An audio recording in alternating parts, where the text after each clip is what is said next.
Fusion Mobile, quality e-learning experience on the go. You are welcome to Fusion Mobile e-learning platform. I'm Olokobi Pelumi by name. So we'll be talking about the subjects commerce, and we'll be treating limited companies. So we have the definition of a company, we have types of company, so we have the features or characteristics of limited company. Also we'll be looking at types of limited liability company. Also we'll be looking at the dissimilarities and differences between the private and public limited liability company. So we'll be talking about the formation of the limited liability company. Also we'll be looking at the source of finance or capital available to private limited liability company. Thereafter we'll move to public limited liability company or joint stock company. Thereafter we'll be looking at the features or characteristics of public limited liability company. Thereafter we'll look at the advantages of public limited liability company.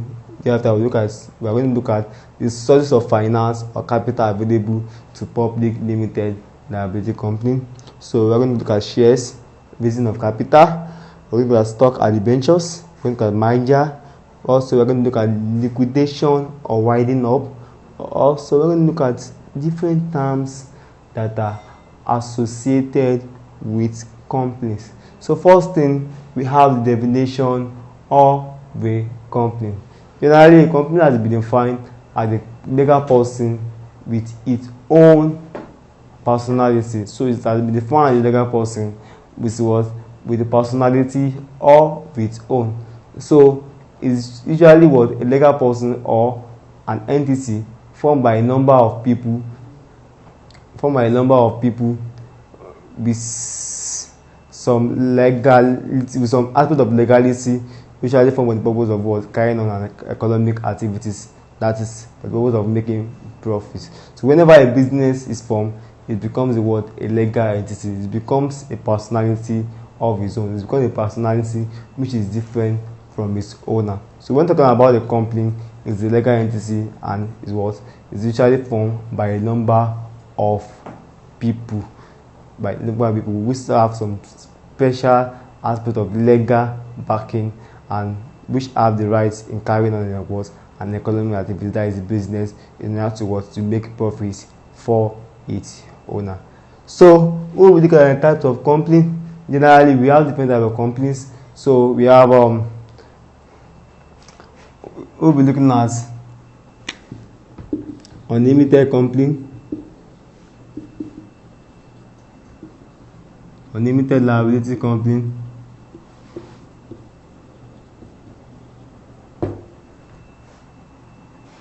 as unlimited company. So we'll be looking at company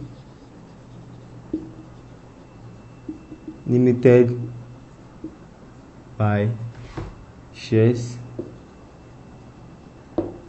Also we'll be looking at company limited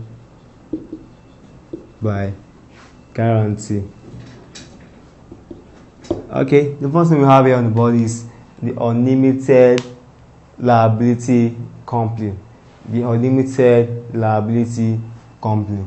So as the name has stated, unlimited liability company. This is a form of company in which the liability of its member is unlimited.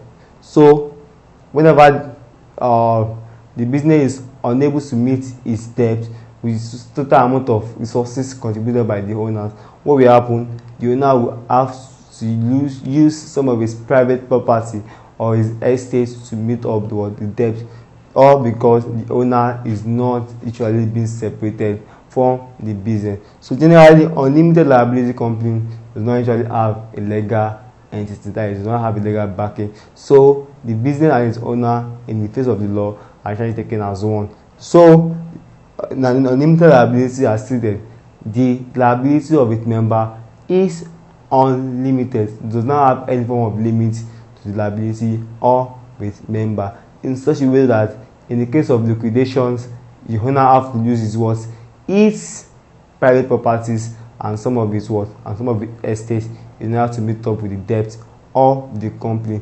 Now we're going to look at the company limited by shares. That is companies in which the liability of the member is limited by the number of shares held by the member. That means the liability of its member is usually limited by the number of shares in which each member or shareholder is holding, number of shares in which each member or shareholder is holding in the organization. So when in the period of the liquidations and the resources of the business or the profit of the business is unable to meet the liability of the business, what happens? What the owners of such business or the shareholders will lose in the business is the amount of capital contributed. So they are not going to lose any form of what, any form of their private estate or any form of their what, private property, because the business is served as the legal personality which is separated from the owner. So the business is on its own, while the owner is on its own. So what happens whenever there is large amount of debt, especially that the business property cannot meet the debt, what happen? So the owner will not lose any form of their private property. So what they are going to use in the business is the amount of capital contributed. So when talking about the company limited by shares, so the liability of its member is usually based on the what? It's usually limited to the number of shares held by members. So let's talk about company limited by guarantee. Company limited by guarantee. This category of companies is usually different. It's different by company limited by shares due to the fact that this form of company is usually formed not to make any form of profits in the period, but to promote some aspect of social, arts, educational, and some religious aspect of life. So whenever this organization is being formed, the member, so the amount contributed by member, or the liability of the member rather, is usually limited to the amount of capital or the amount of shares held by its members. So this form of organization are usually in form of cooperative society or club. So whenever the member contributes their quotas to the organization, to the formation of the organization, what will happen? The amount in which its member are going to lose in the form of liquidation is the amount of what capital contributed by them. So they are not going to use any form of their private property or estates in the business. So now the next thing we have is its features or characteristic of limited company. Generally, we said limited liability companies, what happen? The liabilities of its member usually was limited to the number of what capital contributed to the business. So first thing we'll be looking at the features under the following heading. We'll be looking at one. We'll be looking at ownership. Who are those that own the business that is being formed? We'll be looking at two. We'll be looking at objective of forming the business. Why forming a limited company? What is the objective of forming the company? So we'll be looking at is the company a legal entity? What entity does it form? Is it a legal entity or not? So we'll be looking at that also. We'll be looking at the liabilities. Is the liability of its member limited or unlimited? We'll be looking at that too. We'll be looking at how is the business managed? Look at the aspect of management. How is it managed? How is it managed? So we're looking at finance, or as a source of capital.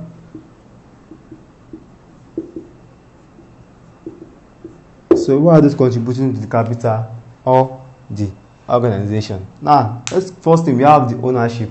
So generally, the limited company is usually owned by the shareholders.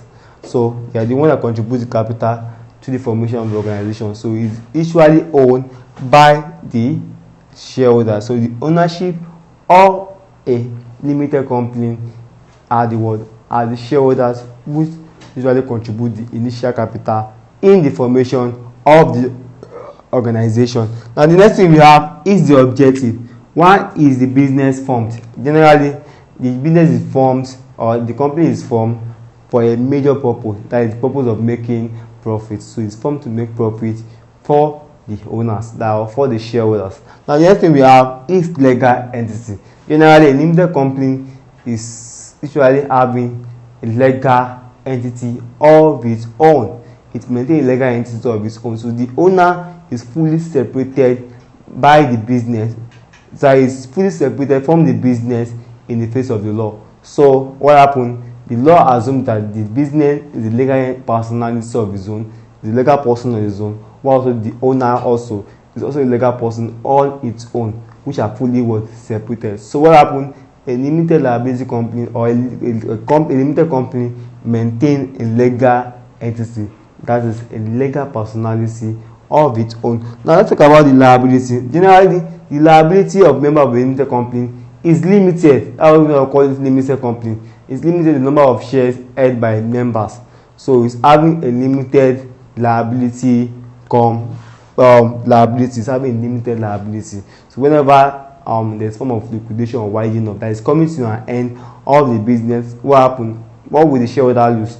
Is the amount of capital contributed. So the liability is limited to the capital contributed in the business. Now the next thing we have is management. Generally, the business is managed and is being controlled by the board of directors who are appointed by shareholders. So it's controlled by by board of directors, which are usually appointed by what? By shareholders. Now, source of capital.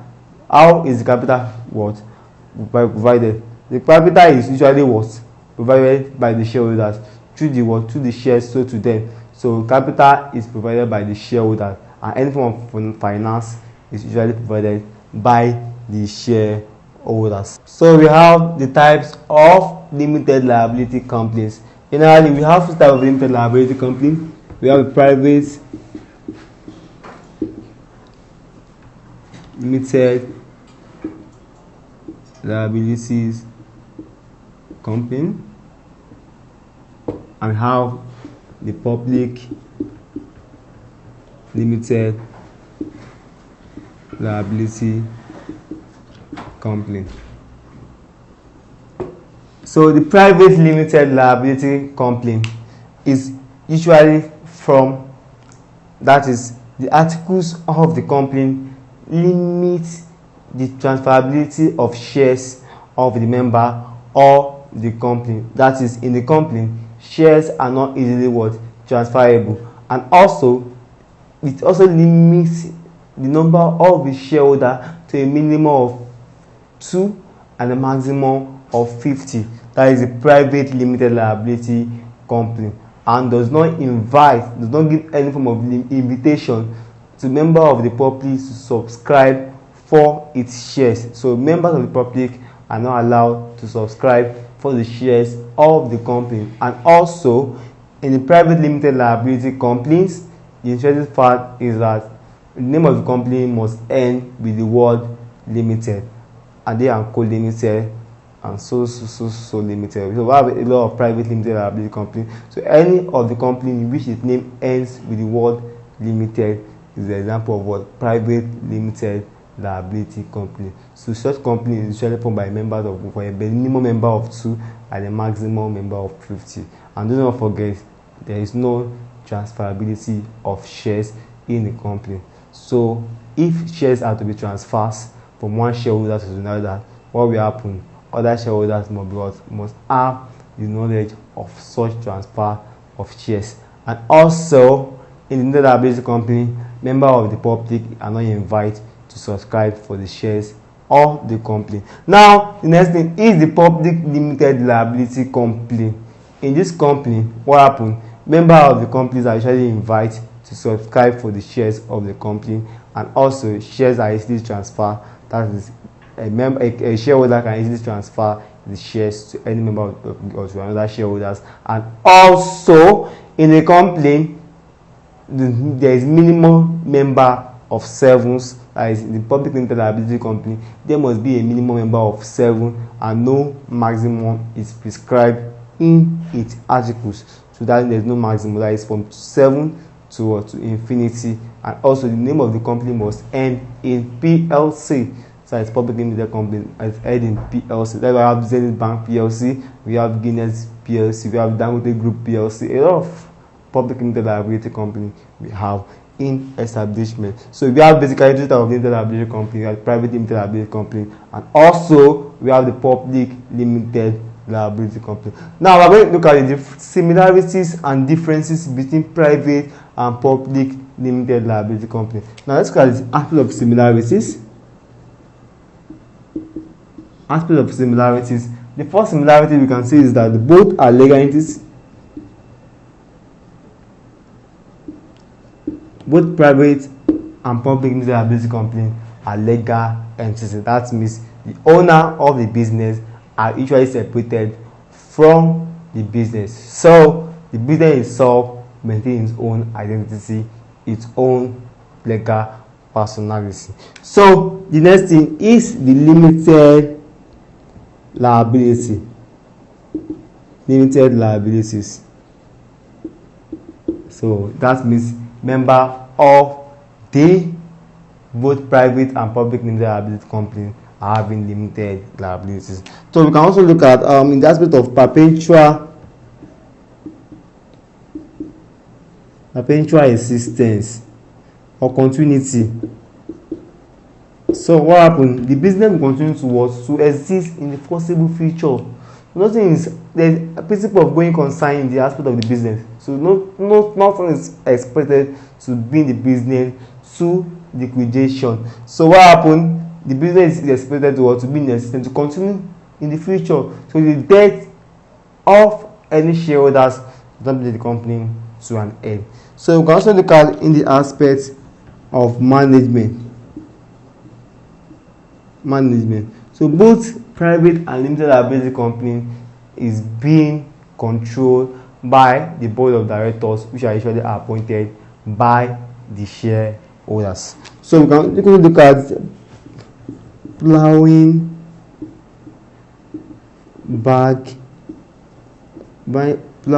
back of profits or retained profit. So any profit made within the period can easily be plugged back in the business. So both private limited and public limited company usually retain its profits within the period. Now let's look at the differences. Aspect of differences. So in the aspect of business differences, we can look at both private and public is on aspect of transferability of shares.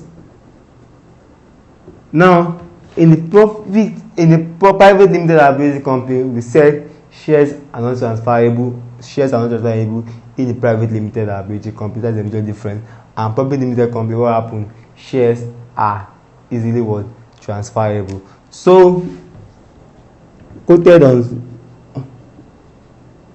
on the stock exchange, what happened? All shares of the private limited liability company are not quoted on the stock exchange, on any stock exchange, since such shares are not available to members of the public. So such shares cannot be found on the floors of any stock exchange. While public limited liability company, such shares of such a company is found or is quoted in the stock exchange or on the stock exchange. Now also we can also look at the difference in the aspect of number of members. Generally, we know that the minimum members of a private limited liability company is restricted to 2, while the minimum member of a public limited liability company is 7. While also the maximum member of a limited liability company is 50, while the maximum member of a public limited liability company is infinity. So it's not being prescribed in its articles. So now we can also look at the differences on the issues of debentures.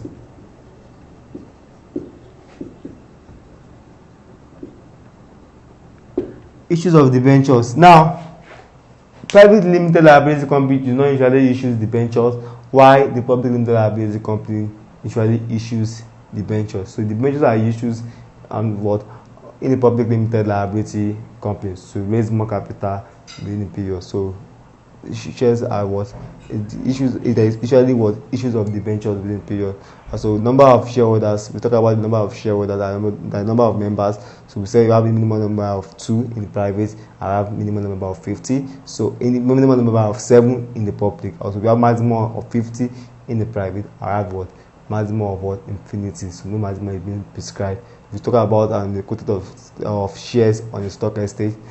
We also talk about the transferability of shares within two. So we have a lot of differences between private and public limited liability companies. So we look at 5 aspects. So the number of members is actually split into 2, that is the minimum and the maximum. We also have a lot of varieties of differences between the private and public limited liability company. So I would advise you read more for a better understanding. So now we'll be looking at the formation of the limited liability company. How is a limited liability company being formed? What are the steps or processes that have to be followed to form a limited liability company? So if you have to have a company of your own, what are the processes you have to follow? What are the steps you have to follow?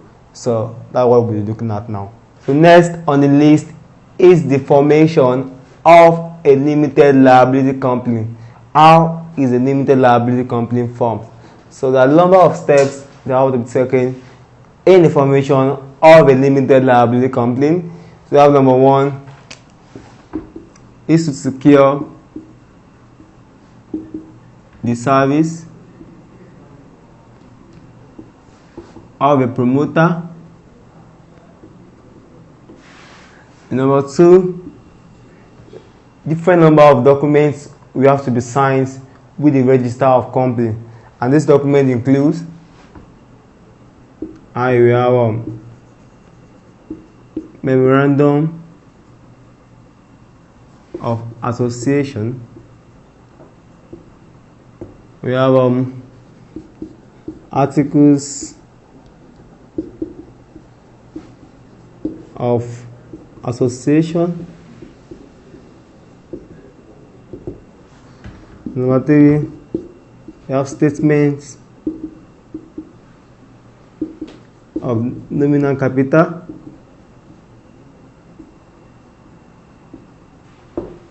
Number 4, we have certificates of incorporation. Number 5, we have certificate of trading in case of a public limited liability company.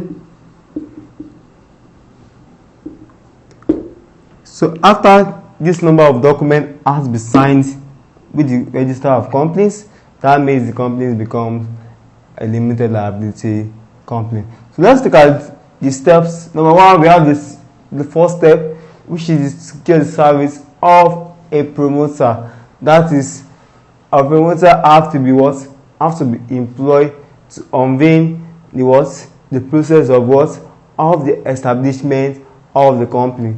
So the promoter will be the one to determine the amount of what? Capitalization, that is the amount of capital, that is the cost of capital and cost of formation, and also some preliminary expenses to be incurred in the formation of the company. Also determine the amount of assets that will be needed by the company, and also determine all of the working capital of the company. That is the responsibility of the company. Now the next step is also the responsibility of the company to seek the service of a solicitor. So with the service of, we have to discuss the service of solicitor. So the solicitor will be the one to sign each of this number of documents with the register of company. So the solicitor has the responsibility of what?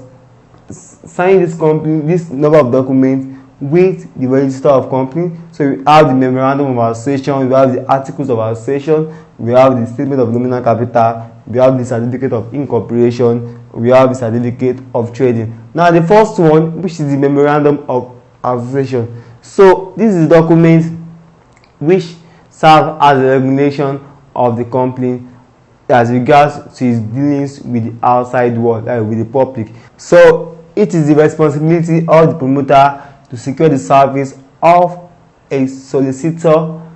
So the solicitor will be the one to sign this number of documents with the register of company, which usually unveil the what the establishment of a limited liability company. Now, the first document we have here is the memorandum of association.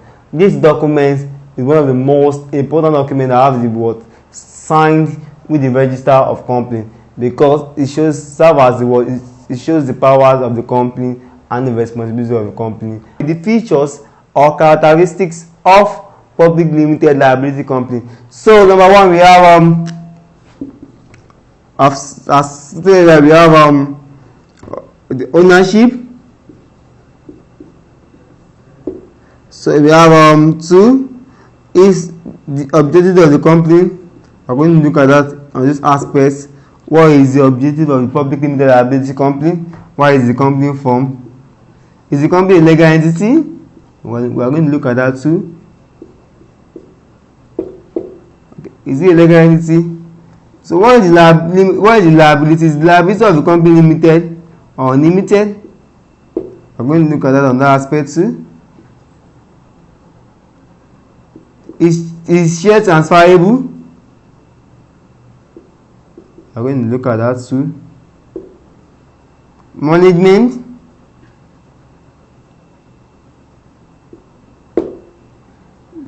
The public limited liability company is usually managed by the board of directors, which are usually what appointed by the shareholders. So the responsibility of management and control of the company is what is held by the board of directors. So it is the responsibility of the board of directors to manage the company effectively and efficiently. Now the next thing is the source of capital. So the source of capital is what is the shares contributed or bought by the shareholders in the process of formation of the public limited liability company.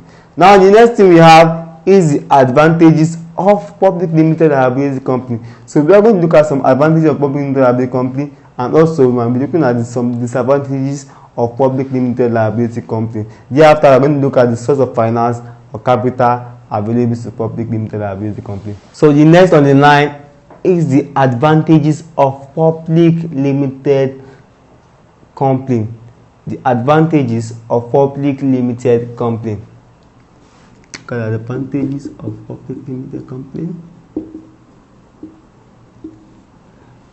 Number one, we are on the aspect of legal entity.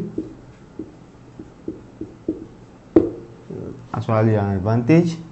Number two, from the aspect of large capital. Large capital that will actually be derived from the establishment. Number three, also from aspect of limited liability. Since the liabilities of the business is limited, so that also forms the advantages. The large capital that will be derived also forms the advantages. Economy of scale. Of production.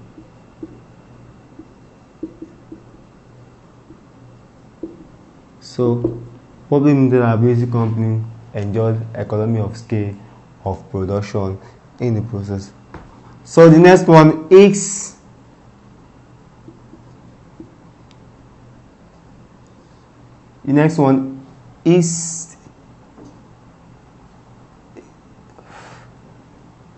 the liability, large capital, then legal entity. You're going to enjoy some aspect of economy of scale. So is the separation of the owners from the business. So that's also since the owner is separate. Oh, that should be under the disadvantages. Yeah. Let's take it out as disadvantages, because the owner is really separated from the business. We can really take it out from this disadvantages aspect. So we can also take some aspect of increase in profits, a large profits.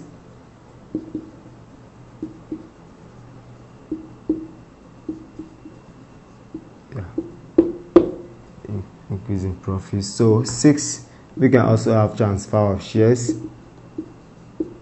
since shares are easily transferred in the public limited liability company. So that also form the advantages. Now let's look at this aspect. So we have, first thing we have is a legal entity. So the business of the public limited liability company is a legal entity. So it's having its personality of its own.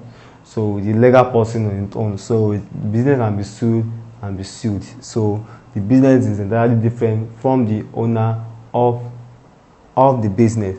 So it's entirely different from the owner of the business. So the business can be sued, and be sued. Now the next thing we have is large capital. Since the formation of the public limited liability company require large capital, so large capital can easily be derived from the issues of shares. Since we have large number of shareholders that will be used in establishing company, will be used in the establishment of such company. So there will be large capital. You can add large project and some expansions of the company. So large capital also serve as the advantages. Now the next thing we have is the limited liabilities. So the liabilities of a public limited liability company is limited.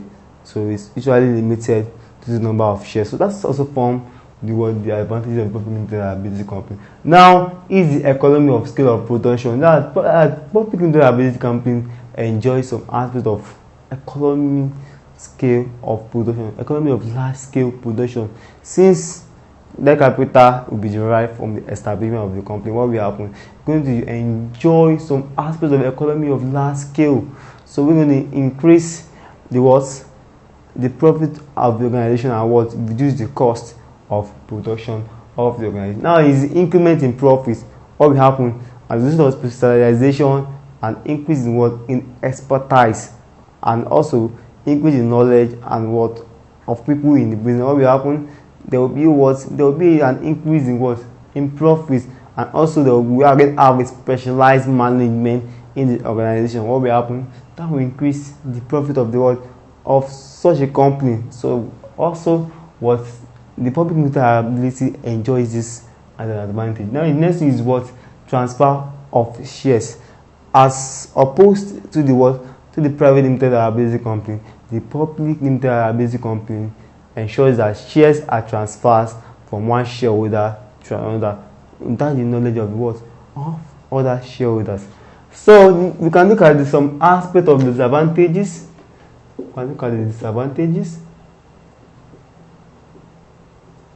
So we have different disadvantages of the public limited liability company. We have number one is that the company lack of privacy.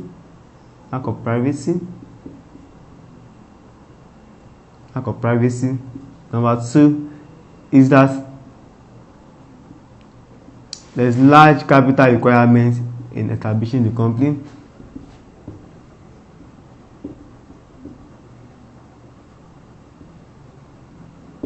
So there's usually large capital requirement in order to establish the company. Number three is that the company is hard to establish.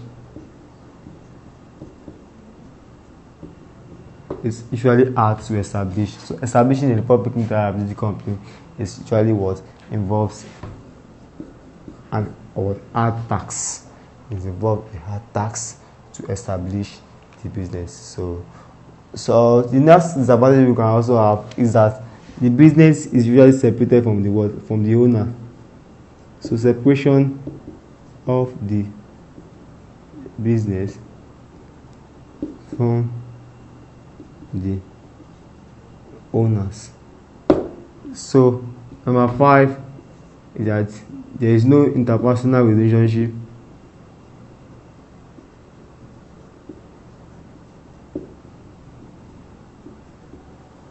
with the owner and his customer.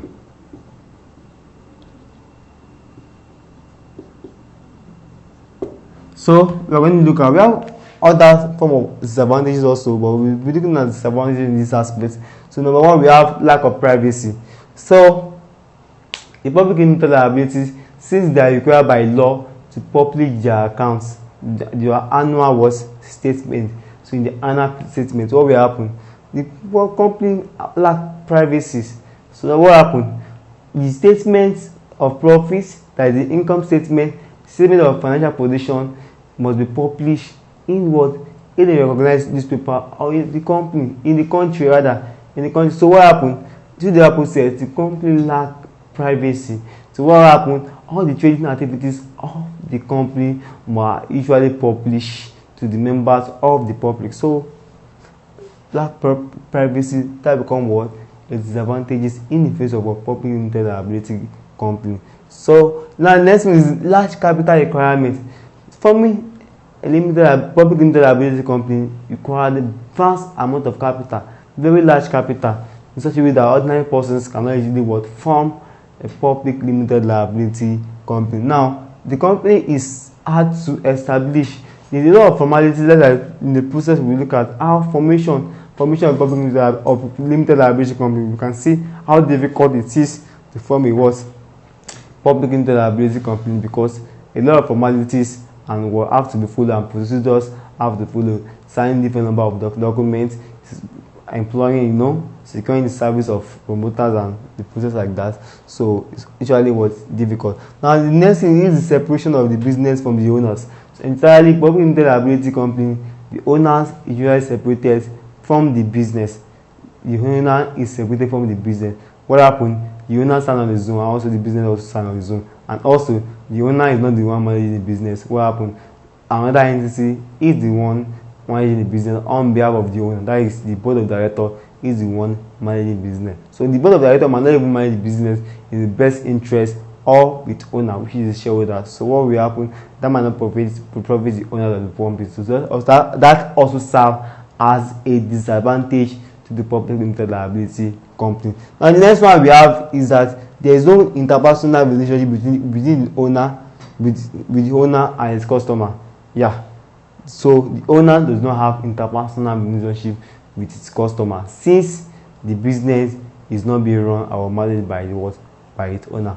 So but the board of directors are in charge of in the running and management of the company. So there is no be any form of interpersonal relationship with the company and its owner. So the next one we have on the line is the sources of finance or capital available to public limited liability company. So we have any form of source of finance to the public limited liability company. We have number one. We have shares, then the issues of shares. We have number two. We have issues of debentures. Number three, we have securing loan and overdraft. Number four, we have the trade credits. Having a trade credit from is what? From its supplier. Then number five, you have equipment listing, and easily list equipment listing. So number six,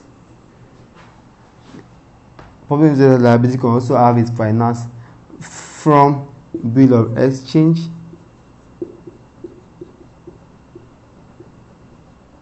So we are so on and so forth like that. So the public limited liability company can also receive its finance from the issues of shares, from the issues of debentures, loan and overdraft from the bank, and also trade credit from the supplier by listing some aspect of equipment, and also bill of exchange. So that is so those are the ways in which the public limited liability company can source for its capital or its finance. Now next thing we have on the line is shares. We are going to look at the shares, the meaning of shares. We are going to look at different classes of shares. We are going to look at the raising of capital, how capital is being raised, thereafter move to the stocks and the ventures. We are going to look at the merger, the acquisition or winding up, and thereafter move to terms and associated with companies. We are going to look at the different terms associated with companies. Okay, the next on the line is for us to look at the meaning of shares. So we are going to look at the meaning of shares. Generally, shares has been defined as a unit of capital.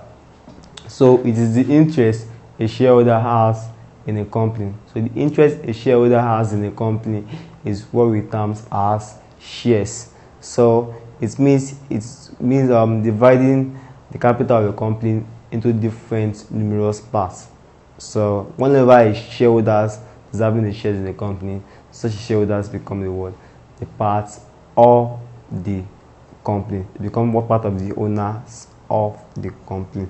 Now the next thing is to look at the different class of shares, because shares serve as the dividend, as the unit of capital in the business. So and the shareholders must be entitled to some aspect of what dividend, and also have some voting rights. But I have spoken about the right of the shareholders indirectly like that. Now let's look at different classes of shares. Generally, we have two classes of shares. So we have the preference shares, and we have ordinary shares. So, and the name denotes the preference shares. So these classes of shares are the ones that receive dividend before any other class of shares. That they receive their dividend before the ordinary shareholders.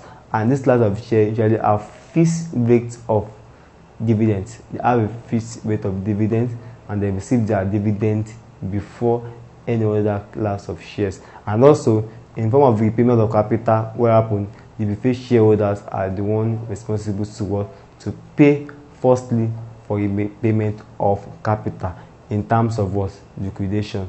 So when talking about the features of a preferred shareholders, what happens? They receive share dividend before any other class of shares. What happens again? They are also what? They are responsible for a payment of firstly a payment of capital before any class of shares, and they receive fixed rate of dividend. They receive fixed rate of dividend, and also they are not the real owner of the business. They are not the real owner of the business. Now the next thing is to also have different class of the preference shares. We have the cumulative, we have the participating preference shares, we have the cumulative, we have participating, we have the redeemable, preference shares. Okay. Also, we have the non-cumulative.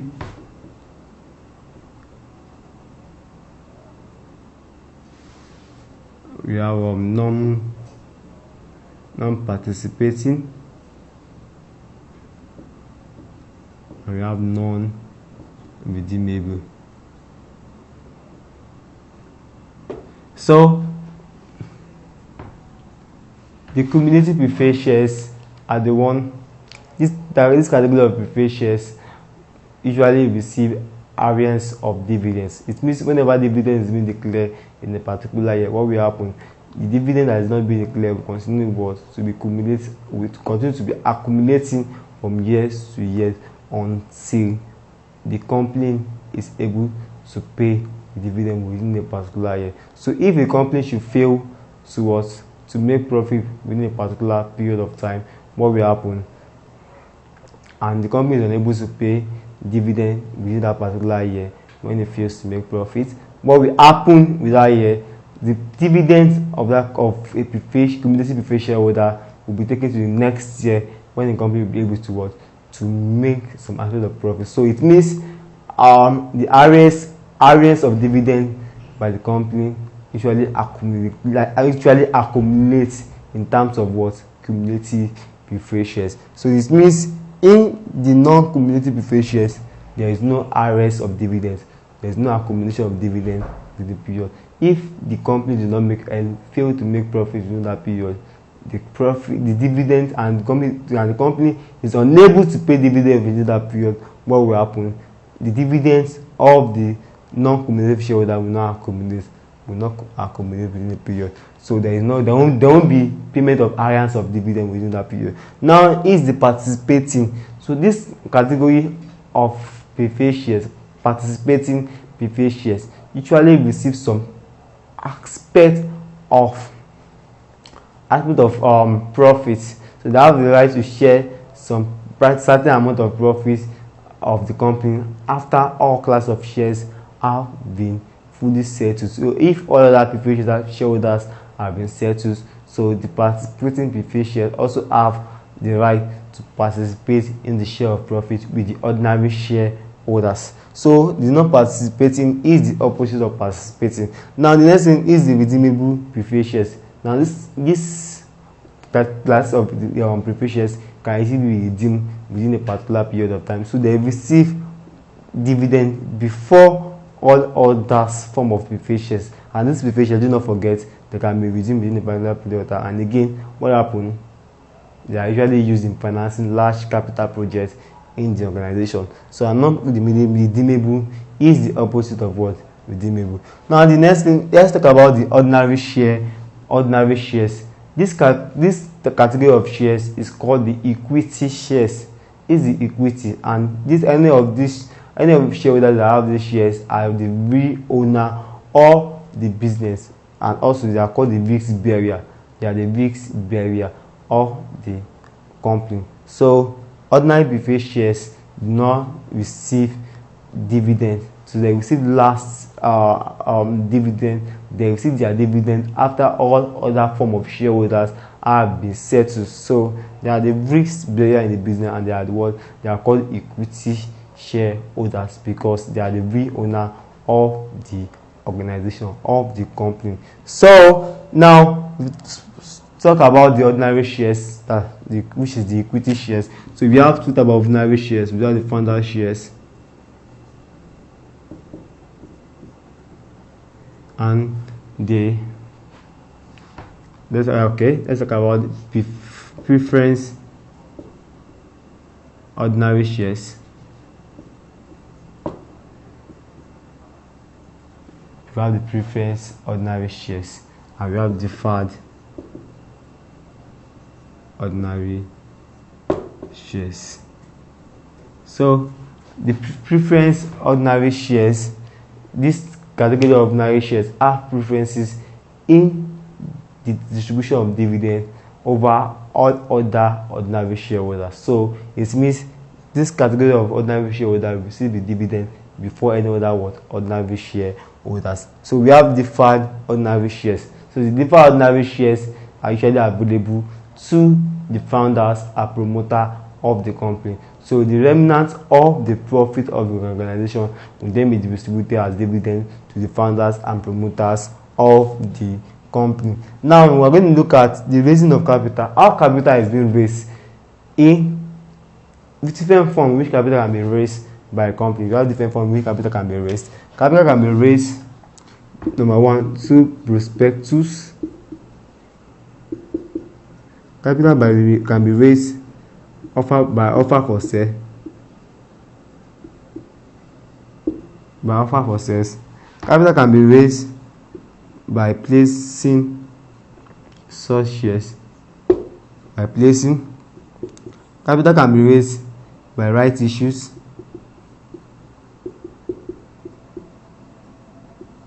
Capital can also be raised by introduction.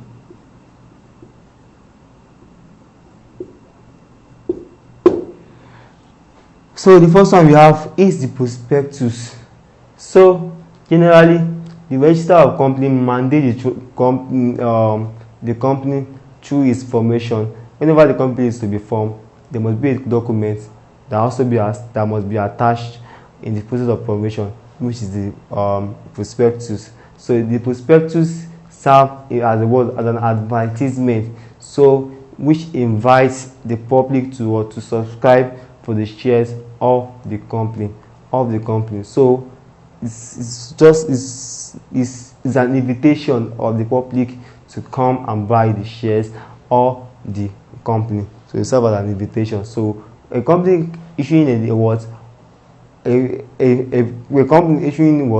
a prospectus is actually trying to raise capital through the process. So prospectus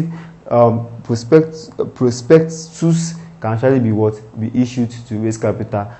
Okay, the next one we have is offer for sales. So share can easily be offered for sales through the discount houses like Marshall Bank We have other discount houses like finance bank and different other discount houses. So whenever the shares has been given to the discount houses and that shares is being offered through the discount houses to the public, so it means what happened, the shares usually on offer for sales. So it means capital can also be raised through that process, which is offer for sales, and that involves giving the discount houses in the sales of such shares. Now the next thing is by placing. Whenever shares are usually given to a client, that is maybe usually a brokers. So whenever shares are given to them to sell such the shares to their clients, that shares is being placed on behalf of the of such brokers or of such agent.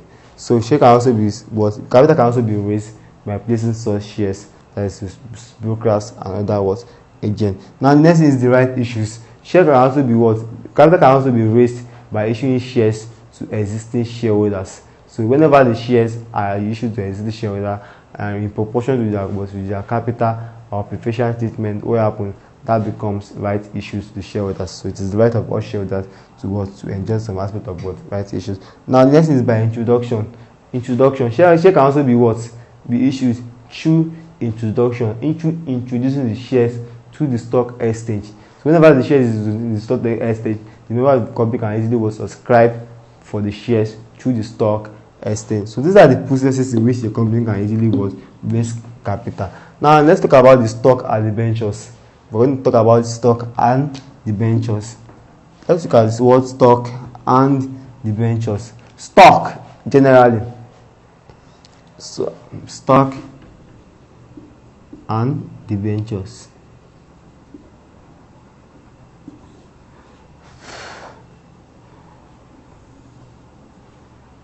Okay, we have the stock and debentures. So the stock is usually defined as the bundle of shares or mass of capital, and the stock is usually expressed in 100 nominal value of shares, or so it usually consists of bundle of shares or mass of capital. Now let's talk about the word debentures. Have you think in this situation, in this scenario, whereby a company will not authorized capital will not be able to meet the large project of the company, or will not be able to finance the company fully. In that process, what will the company do? The company will have to source for another funds. So in the process of sourcing for funds, the company can actually issued some aspect of debentures, which is in form of loan. Can issue debenture which is in form of loan to the member of the public. So when talking about debentures, are loans given by the member of the company given to the company in order to a loan given by member of the public and usually offered to the company in order to enable the company to be able to meet the large capital project, and it is the responsibility of the company to repay such loan and also repay the interest. So whenever the debentures is issued to the member of the public, what happens?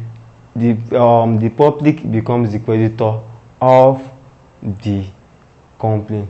So debentures are usually in form of loan and usually under the company's seal.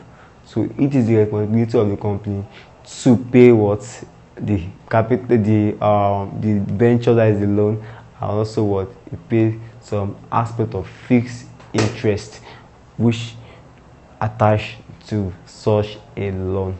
So debentures are usually in form of loan and usually given by the member of the public to enable the company to meet large capital projects which the authorized capital might fail to meet. Now the next thing we have is the merger. So merger occurs when two or more companies come together to form a larger firm or another firm. So whenever two or more companies come together in order to form a larger firm, so what happens? It means the companies have merged together, and that might be due to in order to keep some aspects of competition or to ensure that the companies become more efficient and effective. So there are a lot of reasons why two or more companies might merge together and comes to in order to make the firm to be stronger. And also while merging together, the company can desire to form another business name for the manager, and also they can just decide, okay, let's have a combination of the names of companies that form this of this new firm. So that will be an agreement among all the subsidiaries of the company, or all the subsidiaries that come in the process of merging together to form a very strong and big companies or firm. Now let's talk about the liquidation or winding up. Liquidation is the coming to an end of the company. Is the coming to an end of a company. And another name for liquidation is winding up. So whenever a company winds up, what happens? It means the company that has become insolvent. It means the company cannot be able to carry out the process of activities, its process of economic activities, and cannot meet up some of its obligations in the business. So what happened? The business has become has come to an end. So now we are going to look at some terms associated with companies. There are a lot of terms which are associated with companies. We are going to look at that now. Next on the line is terms associated with company. Terms associated with companies. We are going to look at different terms that are associated with companies. We are going to look at their meanings. So we have the fixed asset, we have the current assets, we have the authorized capital, so we have the issued capital, we have the reserves, we have the loan capital, we have current liabilities, we have intangible assets, we have promoter, we have shares at par, shares at a premium, we have shares at a discount, we have dividends. Now let's look at the fixed asset. Generally, the fixed asset of the business are also referred to as non-current assets. They are also referred to as a non-current asset. These are assets that are that have the physical look, the assets that can be seen and be and easily be touched in the company. So they are assets that can be used for more than one accounting period, that they can be used for more than 1 year in the organization, and these assets are used in the generation of revenue to the company. Now the next one we have is the current asset. So these are assets that easily change their form within one accounting period or within 1 year. These assets are usually change their form. So they are liquid assets. So they are usually in form of liquid assets. They include bank, they include cash at hand, they include debtors. So you can easily convert them from one form of assets to another. So these assets are of short stand period. So they're first short within one year or within an accounting period. Now the next thing we have authorized capital. Authorized capital. So this is capital given to the company or given by the memorandum of association, which a company can issued out for subscription to member of the public. So the authorized capital usually given by the memorandum of association, and it is the responsibility of the association to issue are given out by the member of the association, and the responsibility of the company to issue such shares to the member of the public. So it's as the maximum capital which companies are allowed by the memorandum of association, and the company can issue such capital as a subscription to the member of the company. So if you have another name for authorized capital, you can call it that as the nominal capital or registered capital. So it is the amount of capital given by the memorandum of association. So that next thing we have issued capital. So it is part of nominal capital, in which the company issued for subscription to the member of the public. So the company can decide to issue all of the authorized capital, and they can decide to issue all of this for subscription to the member of the public. Now is reserves. So it's not all of the profit being made by the organization that is being distributed as dividend to the member of the public. So some part of the profit are not being distributed as dividend. So any part of the profit that is not being distributed as dividend become the reserves of the organization. That means reserves, we are going to have some aspect of capital reserves and aspect of revenue reserves, and also any form of retained profit made by the organization, other form of under reserve within the period. So within profit is the form of reserves in the company. Now the loan capital, this is the loan given by the member of the company. So loan capital, we talk about the debentures. Loan capital generally the debentures. Generally the debentures. ordinary debentures. So you are not giving by member of the public was in order to assist the company in order to meet its capital project when the authorized capital will not be able to meet such project. And again, we have current liabilities. The current liabilities are liabilities that are payable within one accounting period. These liabilities are first due within one accounting period, and it is the obligation to meet such liability within that one accounting period. Now, next we have intangible assets. The intangible assets are those assets that cannot be seen, cannot be touched and felt within the company. Such assets cannot be viewed, touched and felt within the company. Such assets include goodwill, they include copyright, they include patents,